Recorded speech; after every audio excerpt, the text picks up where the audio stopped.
तो हर साल अक्टूबर आते ही एक एक्साइटमेंट रहती है नोबेल प्राइजेस की। ये एक तरह से पूरी ह्यूमैनिटी का एनुअल रिपोर्ट कार्ड है। हमने क्या नया सीखा, क्या बेहतर किया, और 2025 के जो विनर्स हैं उनकी स्टोरी एक क्लियर डायरेक्शन दिखाती है।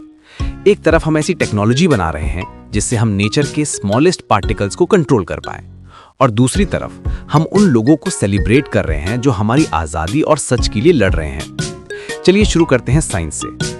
नोबेल प्राइज इन फिजियोलॉजी और मेडिसिन 3 साइंटिस्ट को मिला है, मैरी ई ब्रोनकोफ, फ्रेड रैम्सडेल और शिमोन साकुगाची।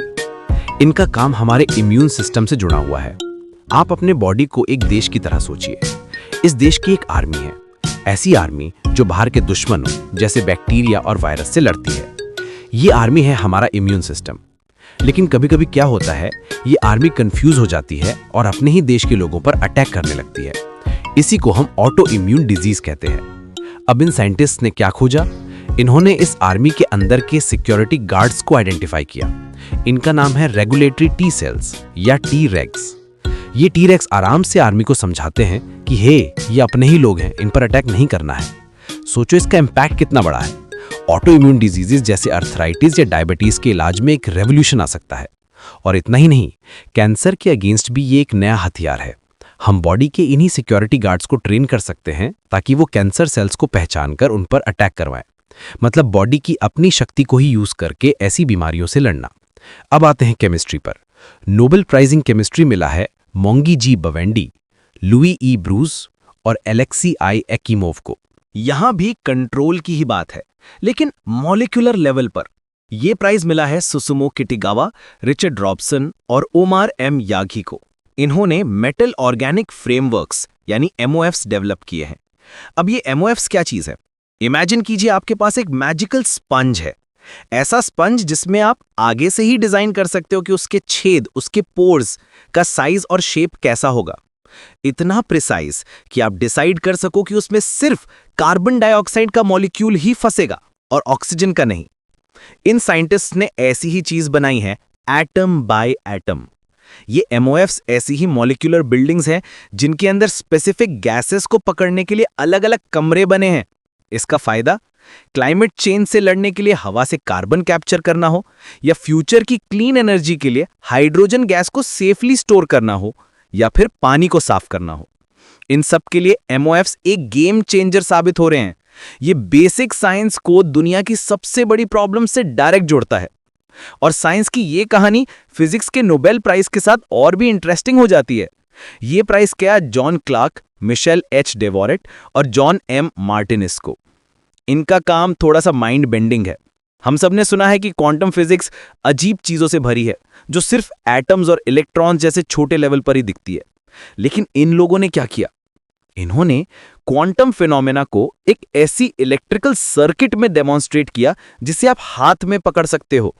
सोच के देखिए, क्वांटम दुनिया के अजीब रूल्स जो अब तक अदृश्य थे, अब एक मैक्रोस्कोपिक यानी बड़े डिवाइस में काम कर रहे हैं। और इसी ब्रेक थ्रू ने प्रैक्टिकल क्वांटम कंप्यूटर्स का दरवाजा खोला है। ऐसे कंप्यूटर्स जिनकी पावर आज के सुपर कंप्यूटर्स से हजारों गुना ज्यादा होगी, जो आने वाले टाइम में मेडिसिन से लेकर फाइनेंस तक हर फील्ड को बदल के रख देगी। तो साइंस में हम देख रहे हैं कि आने वाला वक्त प्रिसिजन और कंट्रोल का है। लेकिन प्रोग्रेस सिर्फ टेक्नोलॉजी से नहीं होता। इसीलिए अब बात करते हैं नोबेल पीस प्राइज की। इस साल ये प्राइज मिला है वेनेजुएला की ऑपोजिशन लीडर मरिया कोरिना मचाडो को। उन्हें ये सम्मान उनके tireless work for promoting democratic rights के लिए दिया गया है। एक ऐसे देश में जहां आज़ादी से बोलना भी मुश्किल है, वहां वो शांति से, बिना हिंसा के डेमोक्रेसी के लिए लड़ रही हैं। उनका रास्ता बैलेट्स का है, बुलेट्स का नहीं। ये प्राइज सिर्फ उनकी जीत नहीं है, ये दुनिया भर में उन सब लोगों की जीत है जो ऐसी कठिन परिस्थितियों में भी हिम्मत नहीं हारते और नॉन वायलेंस का रास्ता चुनते हैं। नोबेल कमेटी ने एक साफ संदेश दिया है कि इंसानी हिम्मत और आज़ादी की लड़ाई को हमेशा सलाम किया जाएगा। और आखिर में बात करते हैं लिटरेचर की। नोबेल प्राइज इन लिटरेचर मिला है हंगेरियन नॉवेलिस्ट लास्लो क्राज्नाहोरकाई को। उनका काम आसान नहीं है। उनके सेंटेंसेस लंबे होते हैं, उनकी कहानियां डार्क और कॉम्प्लेक्स होती हैं। उनकी किताबें पढ़कर आप रिलैक्स नहीं होते, आप सोचने पर मजबूर हो जाते हो।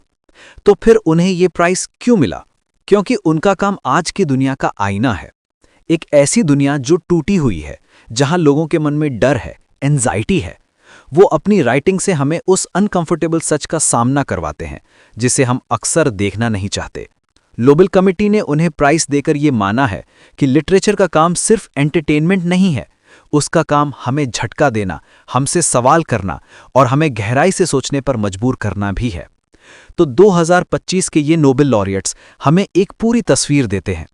एक तरफ साइंटिस्ट्स हैं जो हमें बीमारियों से लड़ने और एनवायरनमेंट को बचाने के लिए टूल्स दे रहे हैं, और दूसरी तरफ हमारे पास ऐसी हिम्मत वाली लीडर और ऐसे लेखक हैं जो हमें याद दिलाते हैं कि आज़ादी, सच और आर्ट की हमारी जिंदगी में क्या कीमत है।